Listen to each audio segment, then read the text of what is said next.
Hello అండి అందరికీ. ఇది ఈవినింగ్ వ్లాగ్. యాక్చువల్గా ఈవినింగ్ ఏంటంటే పొద్దున్న కొంచెం పప్పు వండాను కదా, పప్పు అయితే కొంచెం ఉంది.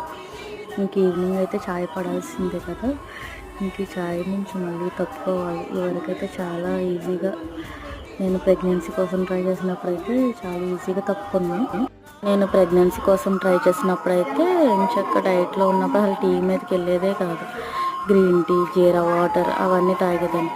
ఇంకెప్పుడైతే ఇంకా మాకు బాబు పుట్టేసాడో ఇంకా అప్పుడు అసలు మన మీద మనమే శ్రద్ధ తీసుకోవట్లేదు. సో ఈసారి ఎలాగైనా ట్రై చేయాలి, డైట్ చేయాలి. అసలు టీ నుంచి అయితే తప్పుకోవాలి, ముందు పెంచుకోవాలి. ఇంక అయితే టీ గిన్నెలు అయితే తోమేసుకున్నానండి. మళ్ళీ అవి అలాగే ఉంచుతాం, మన కోసం అలాగే వెయిట్ చేస్తాయి. సో అయితే క్లీన్ చేస్తాం. యాక్చువల్గా దొండకాయ వండుదాం, దొండకాయ క్యారెట్ ఫ్రై చేద్దాం అనుకున్నాం. బట్ అయితే అన్నీ పండుకని ఇంకా వేరే కర్రీ వండాల్సి వచ్చింది.